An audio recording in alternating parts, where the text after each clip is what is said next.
Picture this. You've just wrapped up your college career. You're walking across that stage, diploma in hand, feeling on top of the world.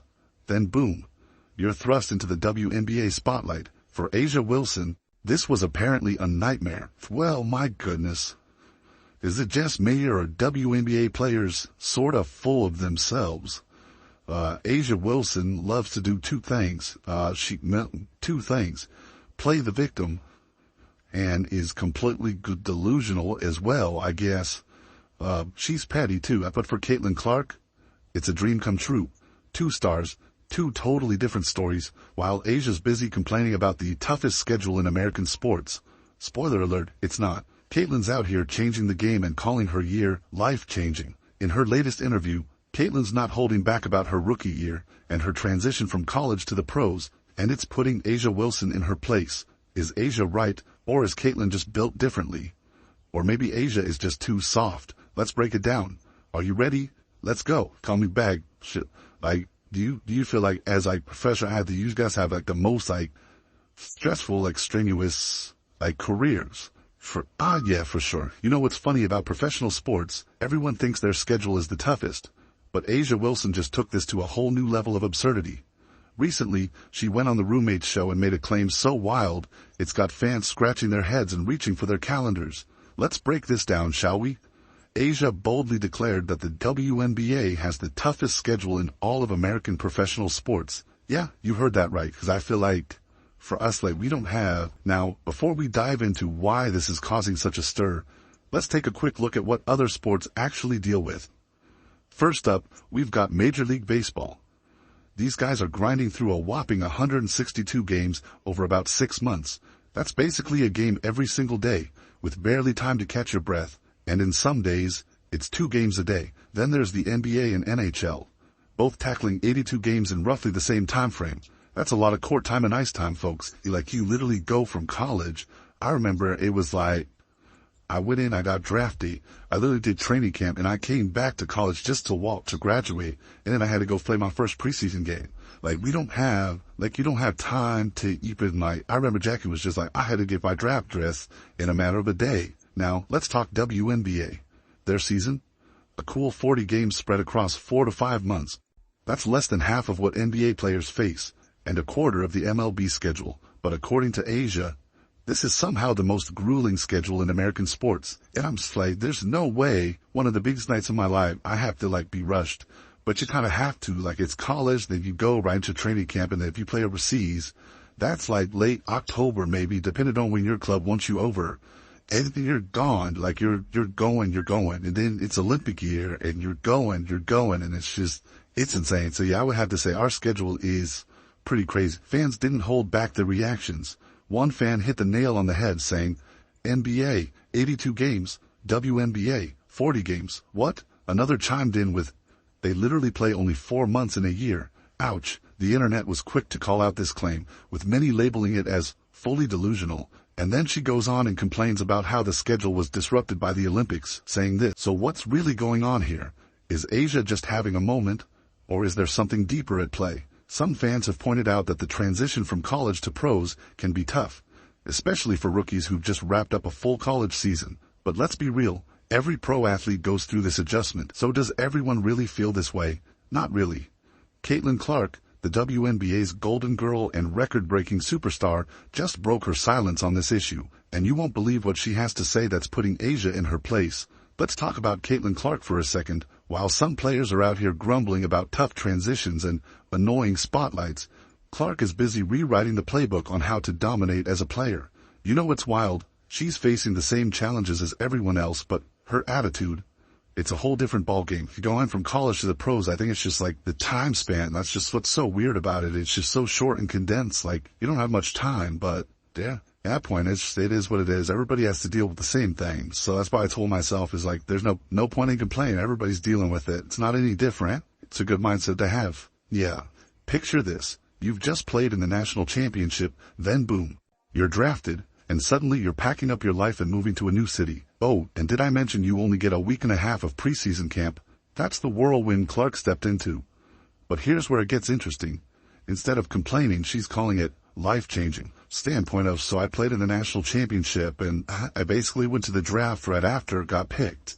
And then you basically pack up and move. Like, you're moving in April, you don't even finish senior year of college. And I guess for you guys, like, what was it? You go to the combine. How long do you have to prepare for the combine? Clark's not just talking the talk, she's walking the walk. In her rookie year, she snagged Rookie of the Year honors and made the all WNBA first team as a rookie. The first time it's been done in nearly 2 decades, breaking 62 records along the way. Now, you might be thinking, sure, but how's she handling the pressure? Well, let me tell you, Clark's got this refreshing take on the whole thing. She says, I think it was good, a little bit too. Like, you don't have time to overthink things. Like, it's just like, sure, boom, boom, boom. Like, you're just honest in the nails. Or at the same time, like, you don't, like, I feel like I never really ended the chapter of college. Like, it was just like, you might have been last, but maybe that's, you don't have a lot of time to think about it. So I think that's definitely the weirdest part of, you know, women's professional basketball, and obviously college basketball too. It's just that change, but that's kind of how it has to be too. So, it's just different, but I think I feel lucky too. No whining, no excuses, just pure hustle and gratitude. But here's where it gets really interesting. Remember how some players were complaining about the grind? Clark's over here appreciating the mid-season break for the 2024 Paris Summer Olympics. She used that time to bond with her Fever teammates and recharge. In her own words, we had the Olympic break, so I got a month off in the middle of the season because we had to pause the WNBA season because, you know, the 12 girls go and play in the Olympics and everybody else here not doing much. So got like a month off, which I really needed, obviously, because I've been playing basketball for just a year straight. But obviously so much different from the NFL or the NBA. See the difference?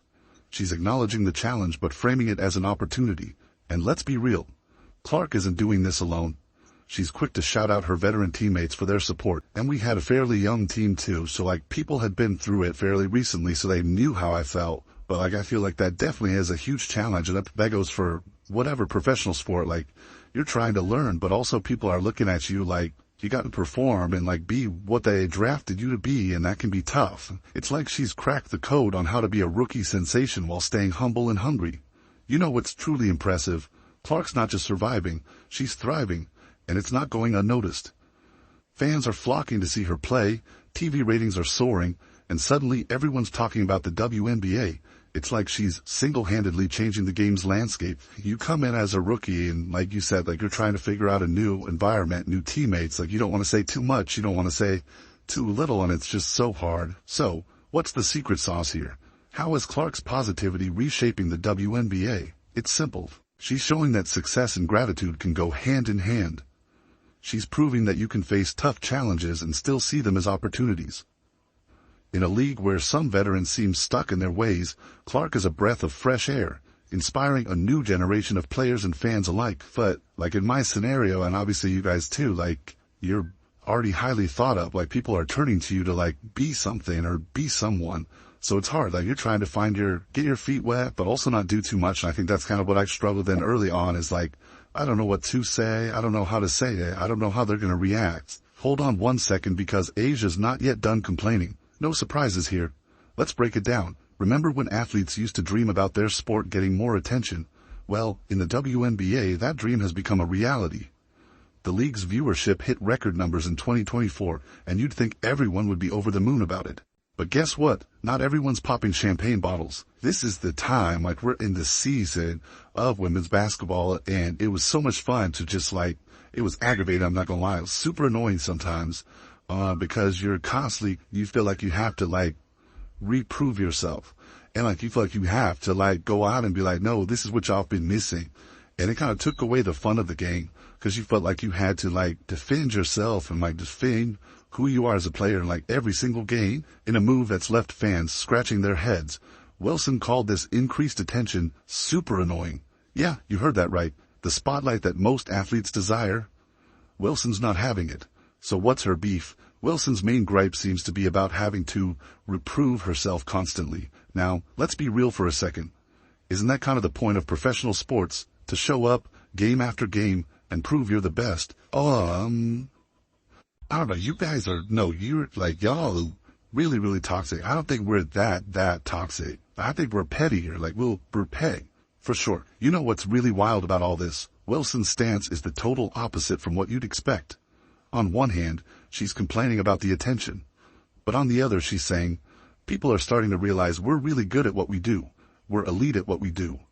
I love the energy now. Talk about mixed signals, finally giving us like what's been due for, obviously, in our eyes, 28 years. So why is A'ja Wilson calling increased WNBA attention annoying? Is it the pressure, the scrutiny, or is it something deeper? Maybe it's about control. When you're used to operating in a smaller bubble, suddenly having millions of eyes on you can be jarring. But isn't that growth what the WNBA has been fighting for all along? Before Caitlin Clark, this was the face of the WNBA. No wonder all the ratings and the viewers showed up after Caitlin Clark got involved. This ain't it. This ain't it. I mean, that's delusional on a whole nother level. Ever wonder what happens when a sport suddenly blows up? It's not all confetti and champagne, folks. In fact, for some WNBA stars, it's turning into a bit of a headache. But here's the million-dollar question. Are these growing pains actually stunting the league's growth? Let's crunch some numbers and find out who's really moving the needle in women's basketball. You know what they say. Money talks. And in Caitlin Clark's case, it's shouting from the rooftops. This phenom has inked several deals with multi-billion-dollar brands such as Nike, Gatorade, and State Farm. That's not just pocket change, people. It's a clear sign that Clark's performance and visibility are driving sales through the roof. But while Clark's raking in the dough, some of her fellow ballers are singing a different tune. But here's the thing. All this whining isn't just annoying. It could be actively hurting the league. Think about it. When fans hear their favorite players griping about the very attention they've been craving for years, how do you think that makes them feel? It's like inviting someone to your party and then complaining when they show up. Meanwhile, Clark's over here being grateful for all the growth women's sports are getting. And you know what? The fans are eating it up. We're talking about a social media explosion with over 54 million unique viewers across various networks. That's not just growth. That's a full-blown revolution. Now, I'm no psychic, but I've got a pretty good hunch about how this is all going to play out. On one side, you've got the woe is me crew, led by Wilson. On the other, you've got Clark and her let's change the game attitude. Who do you think fans are going to gravitate towards? Who's going to sell more jerseys? Who's going to pack arenas? Let's put it this way. If you're a WNBA exec, who would you rather have as the face of your league? Someone who treats success like a burden, or someone who's riding the wave and bringing everyone along for the ride? It doesn't take a rocket scientist to figure out that Clark's positivity is going to translate into more butts in seats and more eyeballs on screens. But wait, there's more. This isn't just about individual players. This attitude difference could start affecting entire teams. Imagine being in the locker room with someone constantly complaining about the pressure. Now imagine suiting up next to someone who's pumped to be there. Which team do you think is going to perform better? Which one is going to attract more fans? That's the reason that you play. It's not because of the wins and the points you score. It's the amount of joy that you can bring people and the young girls that will one day grow up to hopefully, be whatever they want to be and get to talk about those moments too. You know what? The future of women's basketball isn't about whining.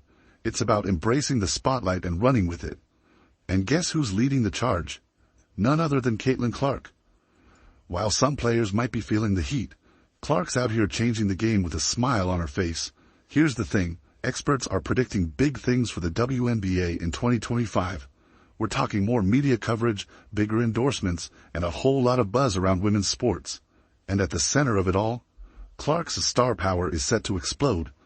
The contrast between Clark's attitude and some of the old guard is like night and day. While some players are busy complaining about the attention, Clark's out here proving that a positive outlook can take you places. It's not just about playing ball anymore. It's about growing the game and inspiring the next generation. And that, my friends, is exactly what the WNBA needs to thrive.